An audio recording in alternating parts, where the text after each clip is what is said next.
Bakunzi b'ibiganiro vy'imbonesha kuri yanyu JCTV turabaramukije. Turi kwigenekerezo rya mbere mu nyonyo umwaka w'ibihumbi 2021 n'umwanya wo gukurikirana amakuru avugwa mu rurimi rw'ikirundi. Jewe ngiye kubashikiriza ayo makuru nitwa Sibomana Ponsier nayo uri mu buhinga bw'ivyuma ni Godefroid Nzubumwe sangwe ikaze. Amakuru tugira ngo tubashikirize agizwe n'ingingo nkuru zikurikira. Abadandaza b'imboga basanzwe barangurira imirimo yabo ahitwa ku mazi y'umwami aho ni mu ntara ya Muramvya barasaba leta y'u Burundi ko yobatunganiriza neza ico kibanza.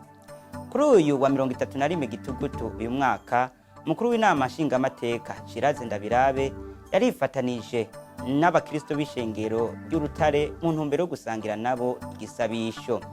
Ugwaruka ruhurikiye mu muhari w'imbonerakure rwo mu gisagara ca Bujumbura rurabandanya gukora ibikorwa vyo kwiteza imbere aho rusanzwe rwamagwa bikoze ku misi yose ya gatandatu inyuma y'ikarashishi. Turabafitiye n'ayavugwa mu yandi makungu.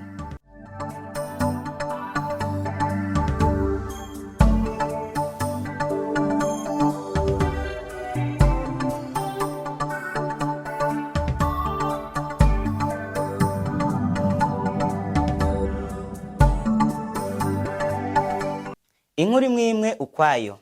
Abadandaza b'imboga basanzwe barangurira imirimo yabo ahitwa ku mazi y'umwami aho ni mu ntara ya Muramvya barasaba leta y'u Burundi kubatunganiriza neza ico kibanza.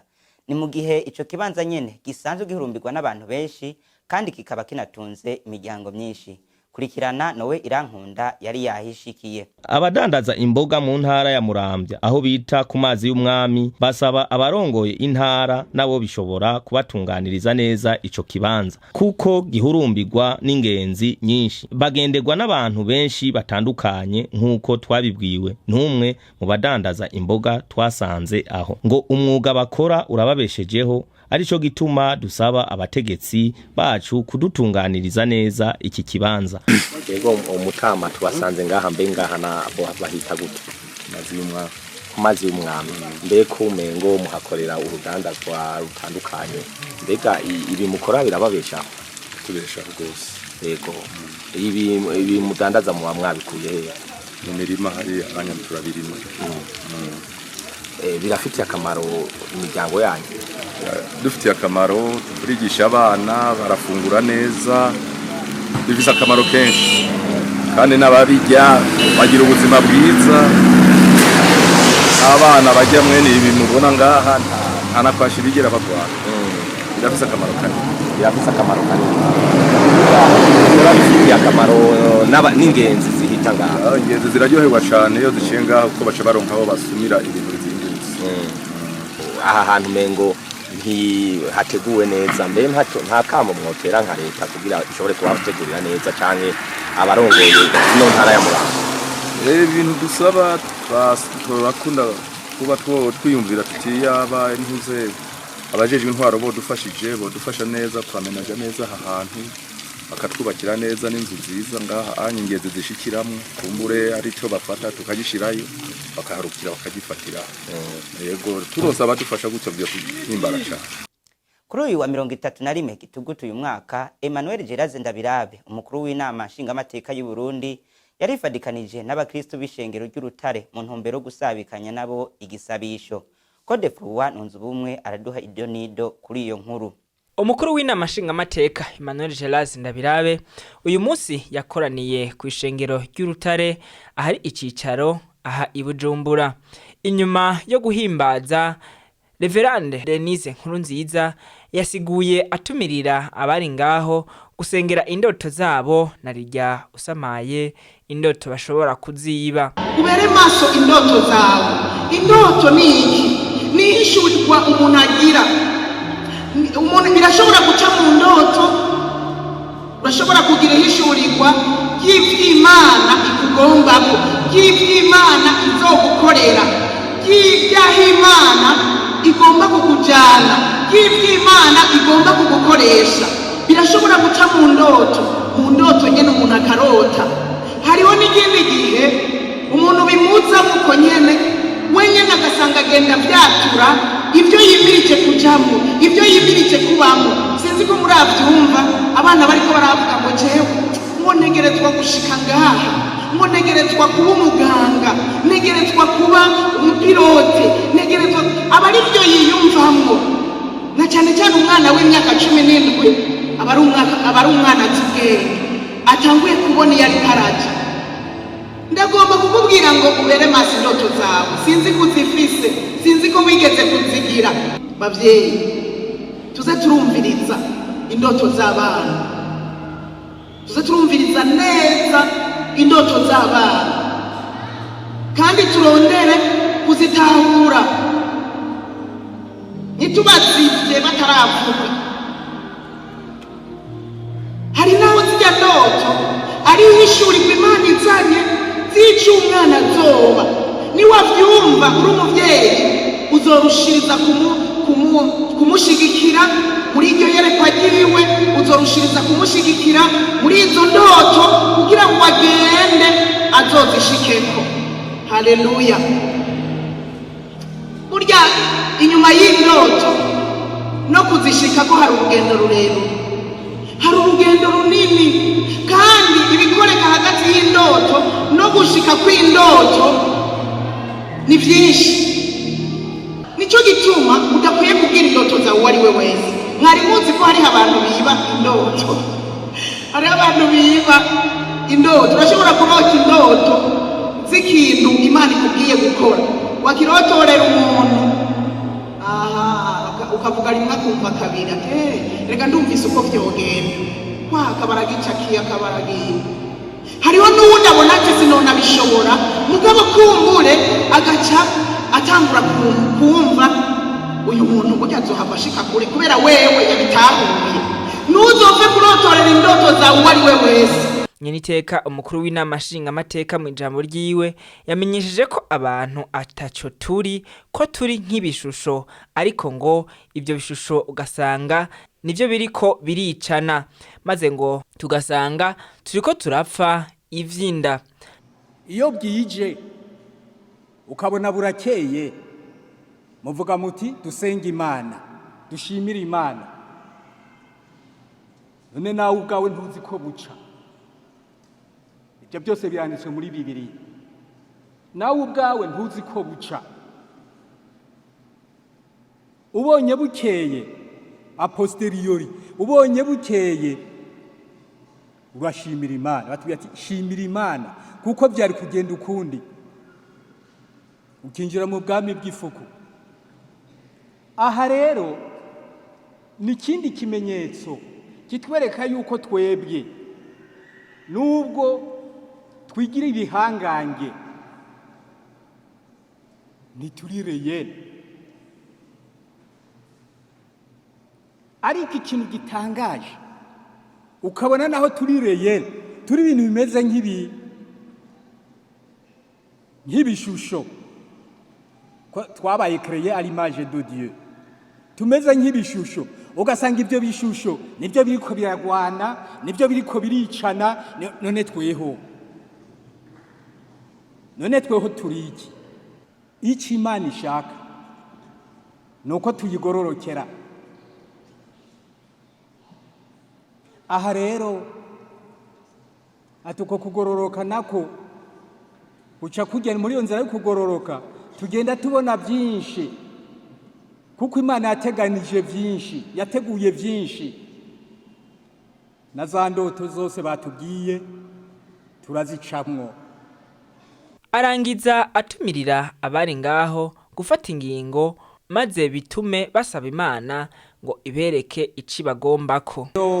Banyakubahwa mwese, nagira ngo ngarukire hano.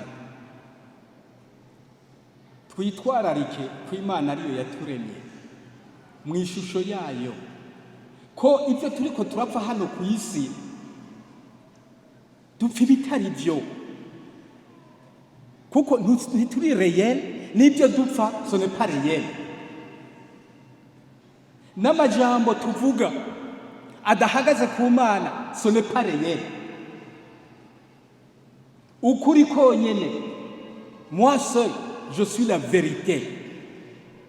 Imana ni kutubwira je suis le verbe, je suis la vérité. Nta kindi kihari.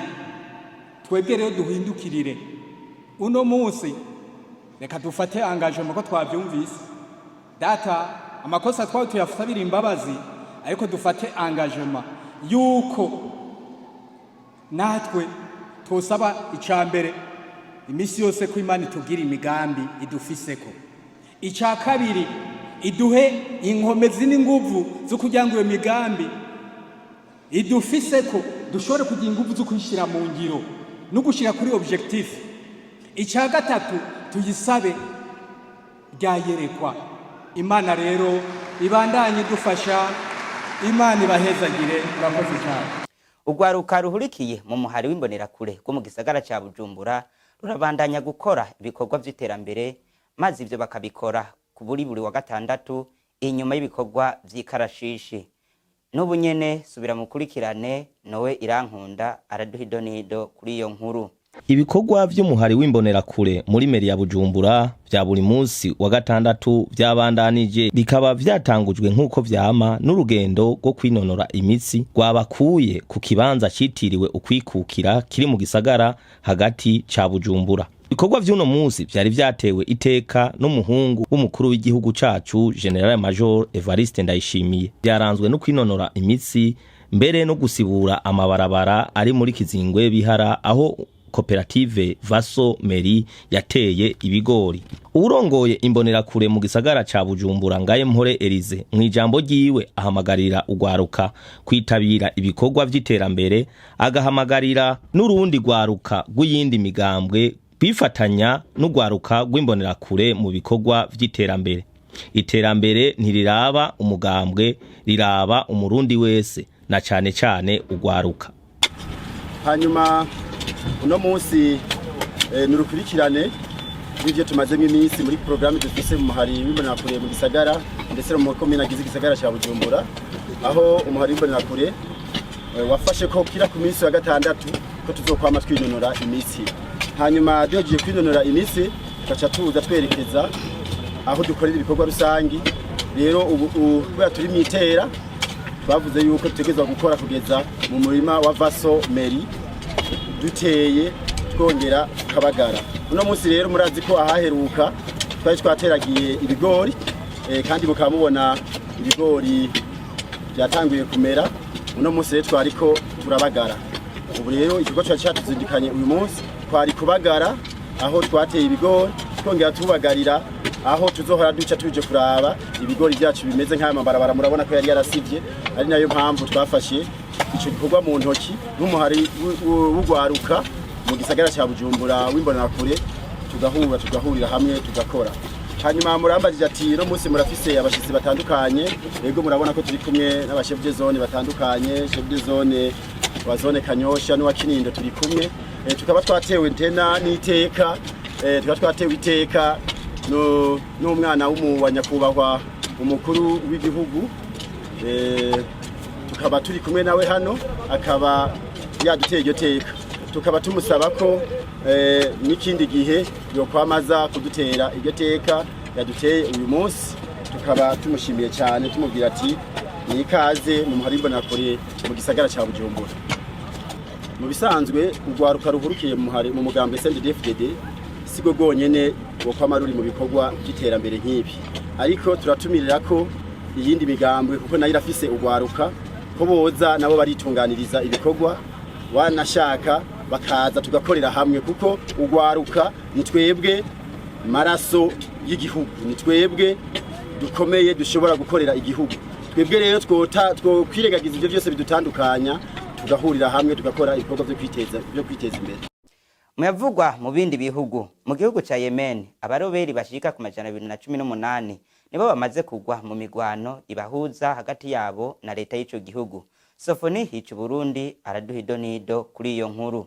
Ingabo z'igisirikare ca Saudi Arabia ziri gufasha kugarura amahoro mu gihugu ca Yemen ziremeza ko zimaze kwica abaroberi bagera ku 218 mu migwano imaze imisi 3 ibera hafi y'akarere ka Marib. Imodoka zigera ku 24 zikaba zimaze kujanjagurwa n'aba basirikare nk'uko itangazamakuru SPA ribitangaza. Igisirikare ca Saudi Arabia kikaba kibandanya gutanga ibiharuro bisa n'ibi imisi yose, ariko ku ruhande rw'abaroberi b'abahutisiti bo nta na kimwe bigira batangaza. Nubwo abaroberi babandanya bico cyane, ntibiriko birababuza kuguma basatira igisigara cya Marib kugira bagifate. Aba bagwanyi b'abahutisiti basanzwe begereye ubutegetsi bwa Irani, bakaba baramaze gufata akarere ko mu buraruko bw'igihugu cya Yemen, harimo n'umugwa mukuru Sanaa. Ingwano yo muri Yemen ikaba imaze imyaka 7 itebitongora, kikaba ari nacyo igihugu kimerewe nabi ku isi nk'uko raporo y'ishyirahamwe mpuzamakungu ONU yabitangaje. Abantu ibihumbi n'ibindi bakaba bamaze kuhasiga ubuzima, benshi muri bo akaba ari abasivile, mu gihe amamiliyoni y'abantu yamaze guta izabo. Bagenzi mwari muduteze yompi, aha niho amakuru twari twabateguriye agarukiye. Tubibutse ko ibiganiro byacu mushobora kubikurikirana muciye ku rubuga rwa Facebook, Instagram, Twitter na YouTube. Mwandika akajambo JCTV na Gahwane.